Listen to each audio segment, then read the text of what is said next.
बड़े आनंद से विदा किया है। साथ की सहेलियों ने, और जब देवकी को विदा किया, कंस बहन को विदा करते समय खुद रथ हाँकने के लिए बैठ गया। कैसा भाई था वो, स्वयं रथ हाँकने के लिए बैठ गया। और आज के जमाने की दशा देखिए परीक्षित महाराज, अगर घत्ते लड़की विदा है रही हो तो दूसरे मोहल्ला में बैठे ताश खेल रहे होंगे, और लड़की के रोएबे की आवाज आवे, कोई पूछे कि भैया जाला को रोतो है, तो वे क्या कह रहे हैं, हमारे घर तक छोरी विदा है रही होगी, तू पत्ता छोड़।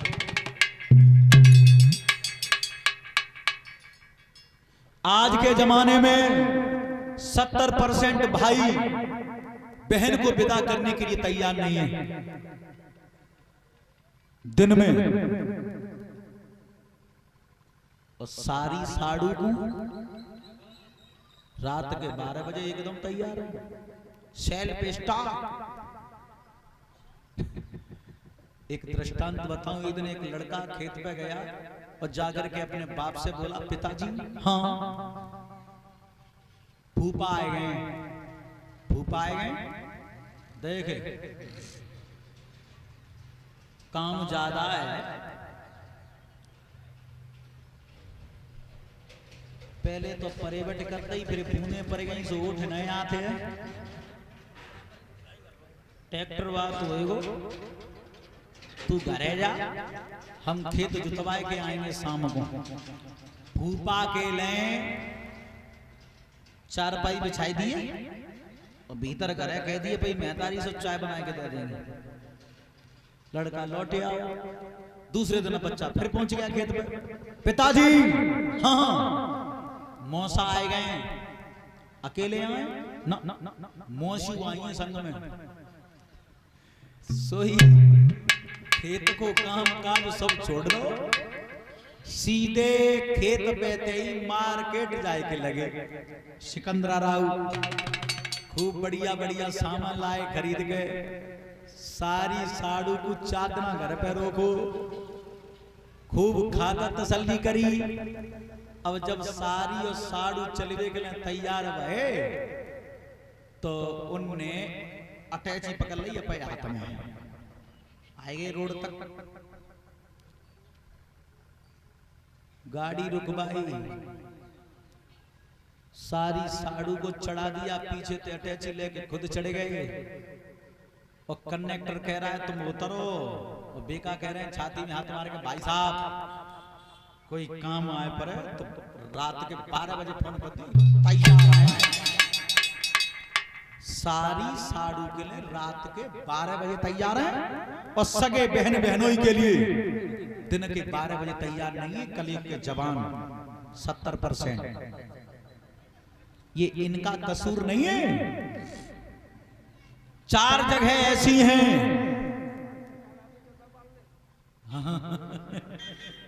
परीक्षित महाराज कह रहे हैं तो सारी नचाने लाई चंद्रपाल भैया ने, बात तो सही है।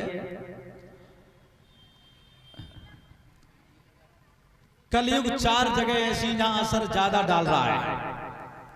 वो 4 जगह कौन सी हम तुम्हें बता रहे हैं। अरे दूध बिके चली गलियन में,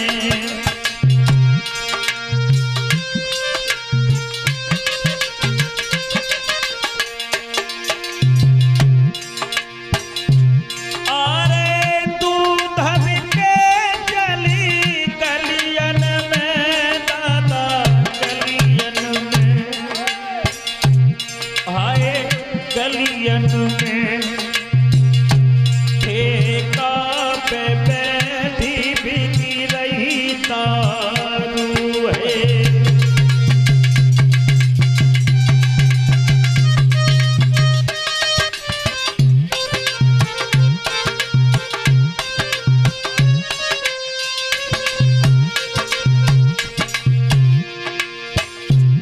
जगह दूध जैसी अमृत चीज कलयुग में मारी मारी फिर रही है।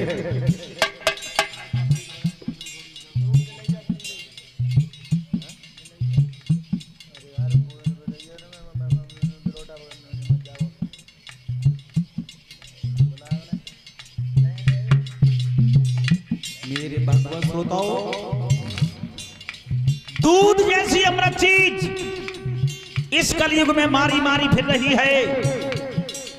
गामन में तो भाई खैरियत है, दूध या दूध इकट्ठा कर ले जाते हैं। सिटियों की दशा, दूध या दरवाजे दरवाजे पर आवाज दे रहा है दूध चाहिए।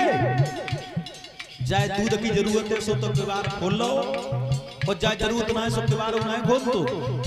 और शराब एक जगह ठेका पे बैठ के बिक रही है। न ठेकेदार चल के आए न शराब चल के आए, सांझ को आ जाए नातेदार, और बिना पिए खानो ना खाएंगे। कितनी ठंड पड़ रही हो चाहे कितनी बारिश रह रही हो, गाड़ी में चाबी उतने ही खल लगेगी। पहली जगह दूध जैसी अमृत चीज इस कलयुग में मारी मारी फिर रही है, और दूसरी तुम्हारे सामने है।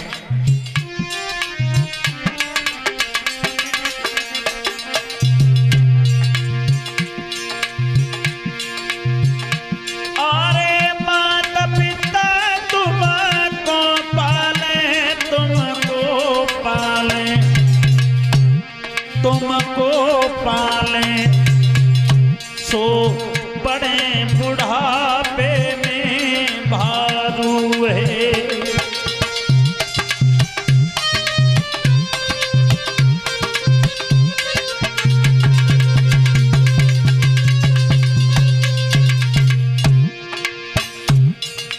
दूसरी जगह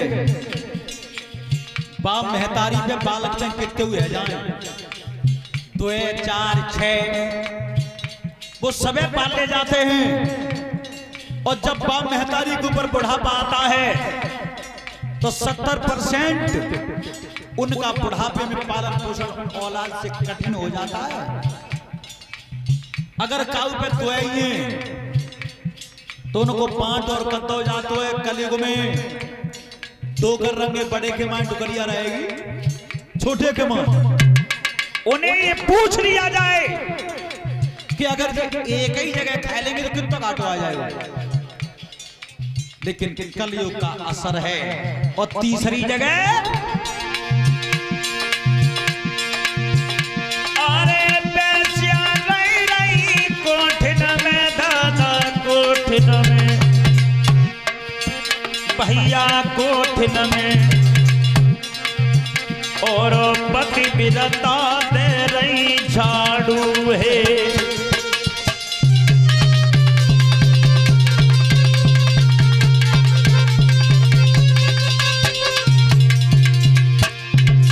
तीसरी जगह इस कलयुग में पतिव्रताओं का ठिकाना नहीं रहा। और चौथी जगह अरे जी जायु झकी रोटी न को भैया, रोटी न को दादा, रोटी न को भाई, रोटी न को चौका में बैठी खाई रहे साड़ू है।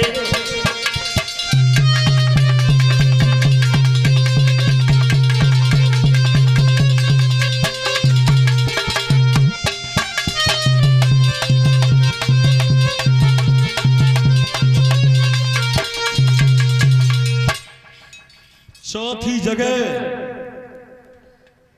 अगर बहनों ही आ जाएं तो कमरा पे बैठे बैठे जे इंतजार करते रहते हैं कोई बालक रोटी के लिए, अब टेरवे आए, अब टेरवे आए।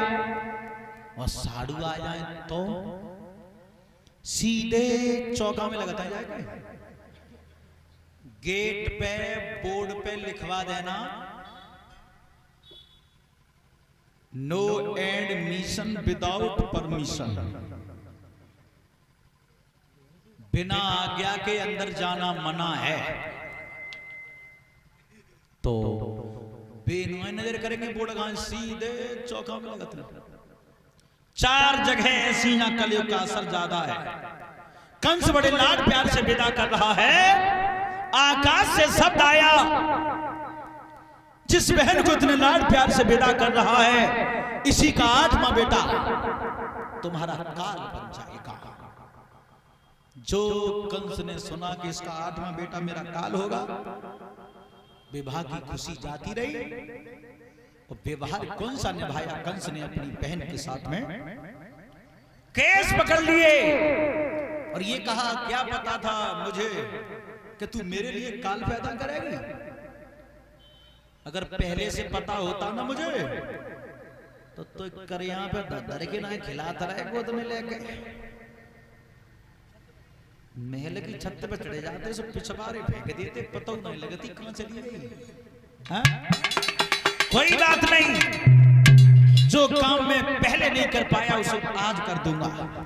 हाथ में तलवार लेकर के जब देवकी को मारना चाहा, वसुदेव महाराज ने हाथ पकड़ लिया।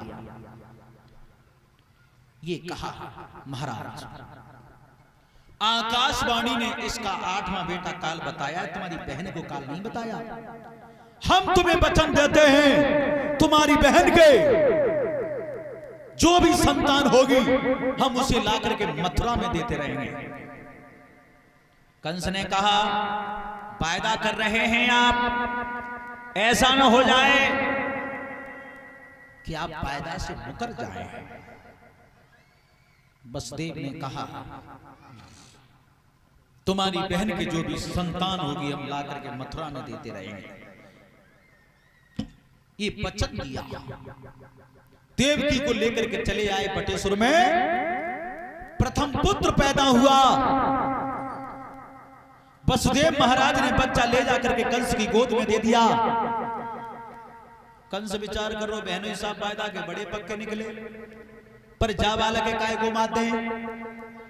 आकाशवाणी तो आज लड़का काल बताओ।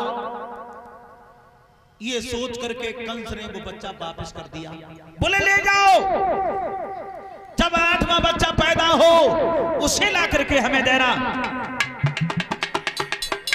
वसुदेव महाराज बच्चे को गोद में लेकर के बड़े प्रसन्न हुए। क्यों? मां बाप को प्रथम संतान सबसे ज्यादा प्रिय होती है, चाहे बेटा हो जाए चाहे बेटी हो जाए। और बेटी पे लाड़ दुलार कम कब होता है मालूम है? जब आंगन में दूसरी और बेटी हो जाए तब न लाड़ कम रहे। तो अगर प्रथम संतान चाहे बेटा हो जाए चाहे बेटी हो जाए सबसे ज्यादा प्रेम होता है। अगर प्रथम घर में बेटी है उसके बाद अगर बेटा पैदा हो गया तो बेटी दूनी प्यारी हो जाती है। भाग्य देखिए बेटियों का। महाराज बड़े प्रसन्न हुए, बहुत खुश हुए कि मेरी प्रथम संतान मरने से बच गई। खुशी खुशी लेकर के लौटने लगे। महाराज यमुना के किनारे पर जा रहे थे वसुदेव, लेकिन ये बात देवताओं को रास नहीं आई। क्यों? उन्होंने विचार किया देवताओं ने, अगर कंस जैसा राजा दयावान हो जाएगा तो भगवान के आने में देर होगी। भगवान का अवतार कब होता है? जब भूमंडल पे अत्याचार पाप बढ़ता है। और कंस जैसा राजा दयावान हो गया तो भगवान के आने में देर हो जाएगी। ऐसा सोच करके नारद को भेजा। नारद आए और जैसे ही दरबार में कदम रखा कंस उठ करके खड़ा हो गया और बोला आइए आइए बाबा जी। बोला अरे आओ बैठो आसन पे, क्या इच्छा नाथ तुम्हारी, क्या चाहते हो तान कहो, क्या सेवा करें तुम्हारी।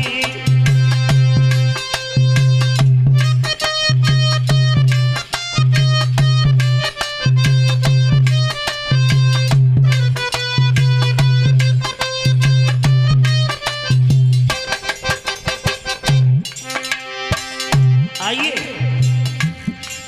अरे आओ बैठो आसन पे, क्या इच्छा नाथ तुम्हारी, क्या चाहते हो दान दो, क्या सेवा हो तुम्हारी।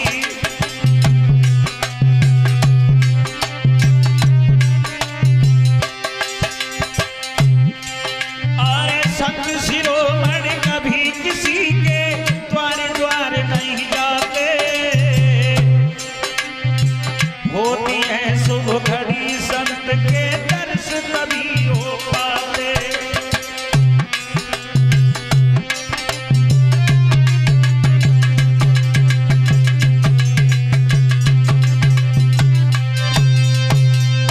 ये कहा। आइए बाबा जी, मनुष्य के बड़े ही सौभाग्य की बात होती है, तब संत महात्माओं को दर्शन अपनी चौखट पे मिलते हैं। बड़े सुंदर से आसन पर बैठा लिया है नारद को। नारद ने बैठते ही बैठते पूछा, कंस हम क्या देख रहे हैं, जब पहले आते थे तब में और अब में बड़ा फर्क है? नारद बोले, हे कंसिराजी दिन दिन तेरी, और क्यों दशा बिगड़ती जाती है।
बात क्या है, हम जब पहले आते थे तब में और अब में बड़ा फर्क है।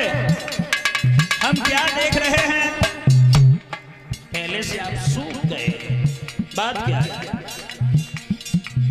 नारद बोले, यदि शंका है कल दुश्मन की, तो धावा बोली हवाई डालो, यदि अंदर से कोई रोक